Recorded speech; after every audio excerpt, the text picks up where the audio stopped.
Everyone, this is Shahrukh Saifi and welcome to the channel simplifying exam. बच्चों, आज की इस वीडियो में हम सिविक्स का लास्ट लेसन डेमोक्रेटिक राइट्स को वन शॉट में कंप्लीट करने वाले। देखिए, ये पूरी जो आपकी सिविक्स थी ना, वो सारी की सारी एक दूसरे से काफी ज्यादा रिलेवेंट थी। यानी कि हर एक चैप्टर के अंदर आपको एक सिस्टमेटिक तरीके से सभी कॉन्सेप्ट के बारे में बताया गया था। अब ये जो लास्ट लेसन है डेमोक्रेटिक राइट्स, आपको पता चलेगा कि कितने ज्यादा ये इंपॉर्टेंट होते हैं। लेकिन इससे पहले अगर आप प्रीवियस लेसन को देखेंगे ना, उससे भी आपको आइडियाज मिल जाएगा। जैसे चैप्टर 3 के अंदर मैंने आपको बताया था कि जो डेमोक्रेटिक गवर्नमेंट होती है ना, लोगों के द्वारा इलेक्टेड की जाती है फ्री एंड फेयर मैनर के अंदर। और चैप्टर 4 में हमने वर्किंग इंस्टीट्यूशन के बारे में जब कवर किया था, जिसमें हमने ये जाना था कि जो इंस्टीट्यूशन होते हैं वो रूल एंड रेगुलेशन के बेसिस पे काम करती है। अब इस लेसन के अंदर बेसिकली हम बात कर रहे हैं कि डेमोक्रेटिक राइट लोगों को किस तरीके से मिलते हैं, किस तरीके से इनको यूज किया जाता है। ये सारी चीजें आपको आज के इस लेसन में जानने को मिलने वाली है। सबसे पहले आपको चैप्टर का कंटेंट देख लेना चाहिए, जिसके अंदर हम इन्हीं टॉपिक के ऊपर बात करने वाले। काफी लिमिटेड सा लेसन है, अच्छा लेसन है, और इसके अंदर जो टॉपिक्स होते हैं वो ज्यादातर 3 और 5 मार्क्स में पूछ ले जाते हैं एग्जाम में, तो बड़ा ध्यान से समझिए।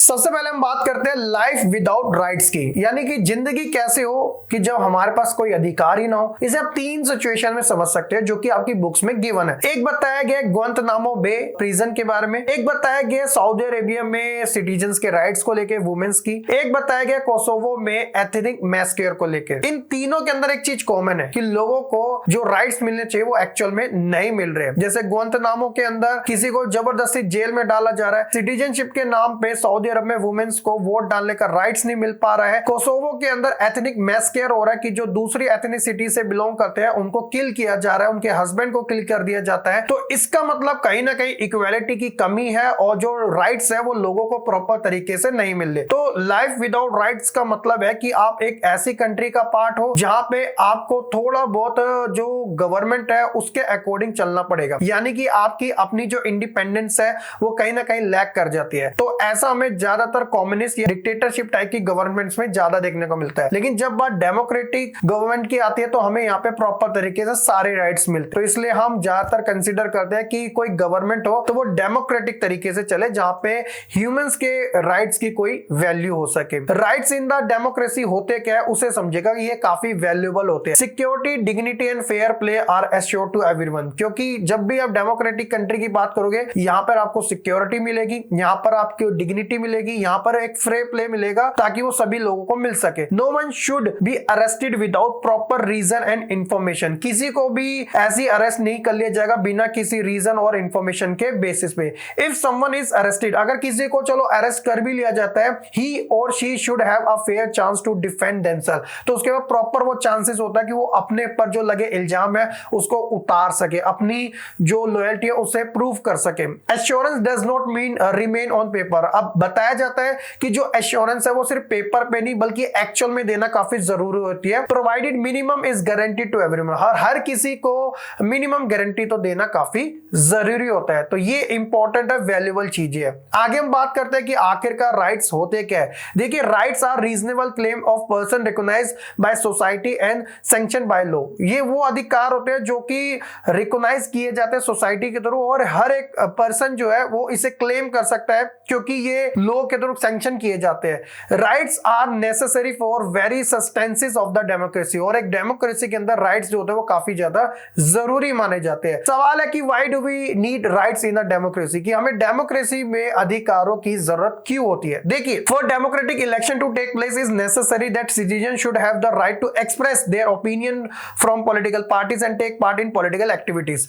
तो इसी वजह से जरूरत होती है ताकि लोग जो अपने ओपिनियन को शेयर कर सके, पॉलिटिकल सिस्टम के अंदर अपना रोल प्ले कर सके, उनकी एक्टिविटी काफी अच्छी हो सके, ताकि वो अपने व्यूज रख सकते हैं। ऐसा नहीं है कि गूंगे बैल वाली चाल चलिए, भैया अपने पॉइंट ऑफ व्यू भी तो होते हैं। कोई गवर्नमेंट सही काम नहीं कर रही तो उसके ऊपर वो सवाल उठा सकते हैं। ये इस वजह से राइट्स इतने इंपॉर्टेंट होते हैं।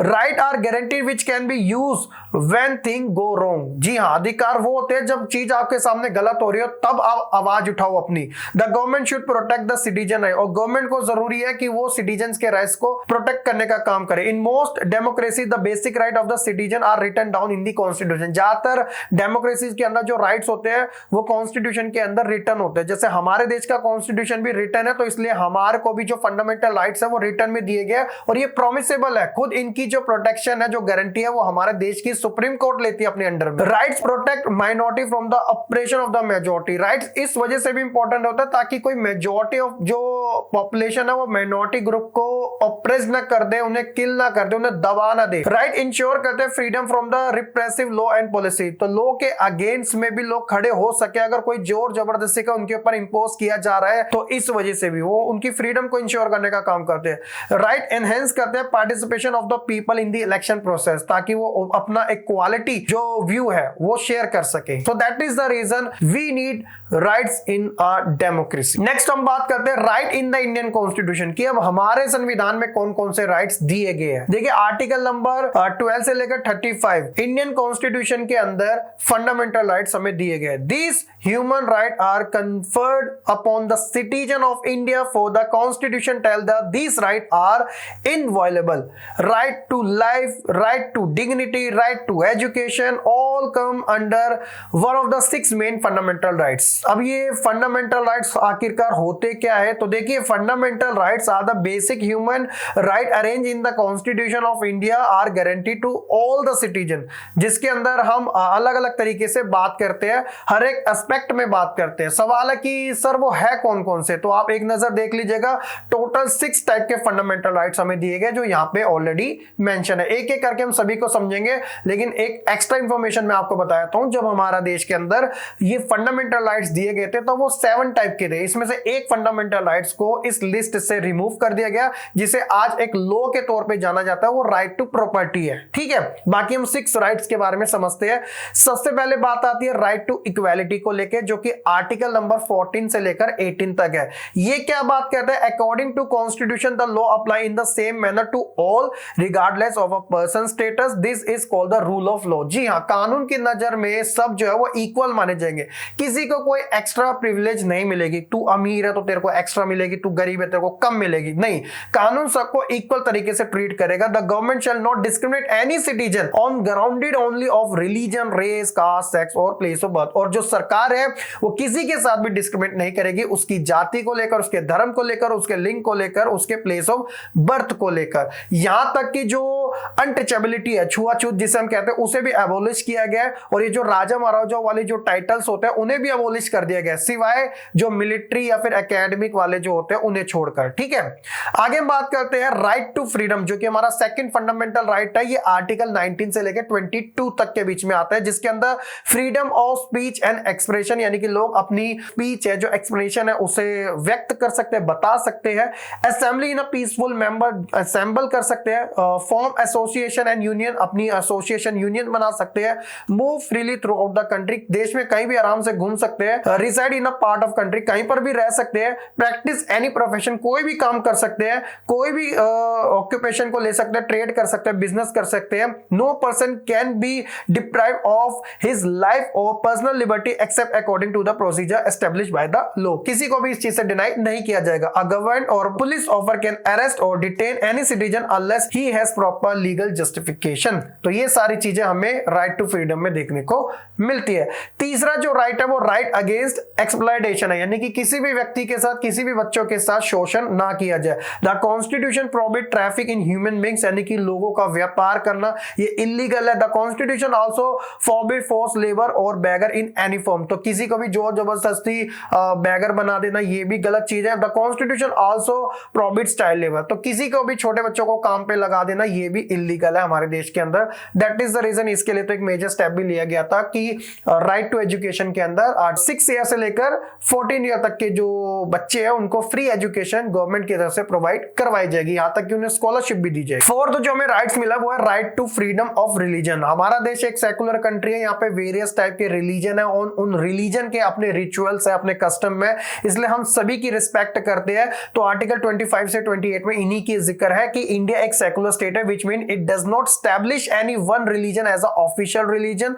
Every person has to right to profess, practice and propagate the religion he और शी बिलीव्स इन, जिसमें जिसकी मान्यता है वो उसे फॉलो कर सकता है। कल्चरल एंड एजुकेशनल राइट, हमारे देश के अंदर मेजॉरिटी कम्युनिटी के साथ माइनॉरिटी कम्युनिटीज भी रहती है, तो इसलिए उनके राइट्स को कंजर्व रखने की जो रिस्पॉन्सिबिलिटी है वो हमारा देश का खुद कॉन्स्टिट्यूशन लेता है, जो कि आर्टिकल 29-30 में इसका जिक्र भी आता है। The working of democracy give power to the majority, therefore it the language, culture, religion, minority the needs special protection. तो इन माइनॉरिटीज ग्रुप को कहा गया जिसके अंदर SC, ST, OBC सब आ जाते हैं कि वो अपना लैंग्वेज के बेसिस पे, कल्चर के बेसिस पे, रिलीजन के बेसिस पे अपना सेल्फ प्रोटेक्शन वो कर सकते हैं। The constitution specify the culture and education right of the minority, जिसमें वो एनी सेक्शन ऑफ सिटीजन वो डिस्टिंक्ट लैंग्वेज और culture have a right to conserve it, चाहे वो अपने लिए अपनी एक संस्था बनाए, इंस्टीट्यूशन बनाए जिसके अंदर वो इन चीजों का प्रचार प्रसार कर सके, प्रोटेक्ट कर सके। ये सारी चीजें कल्चरल एंड एजुकेशन राइट्स में स्पेशली फॉर माइनॉरिटीज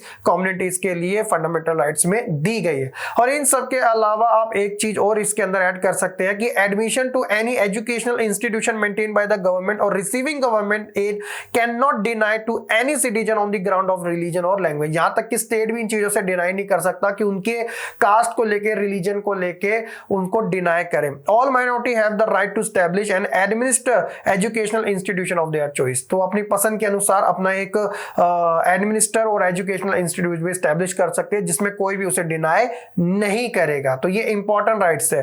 लास्ट रहता है कि how can we secure these rights, जो हमें राइट्स मिले हैं। तो मैंने आपको बताया था ना कि हमारा खुद सुप्रीम कोर्ट है वो इन्हें प्रोटेक्ट करने का काम करता है, जिसका जिक्र हमें आर्टिकल नंबर 32 में मिलता है, जो कि है राइट टू कॉन्स्टिट्यूशनल रेमेडीज, जिसमें बात की गई है the right to seek the enforcement of the fundamental right is called the right to constitutional remedies. This itself a fundamentals which makes other right effective, क्योंकि ये प्रोमिसेबल है। अगर इनके साथ अनफेयर होता है तो कोर्ट खुद इसका निपटारा करेगी।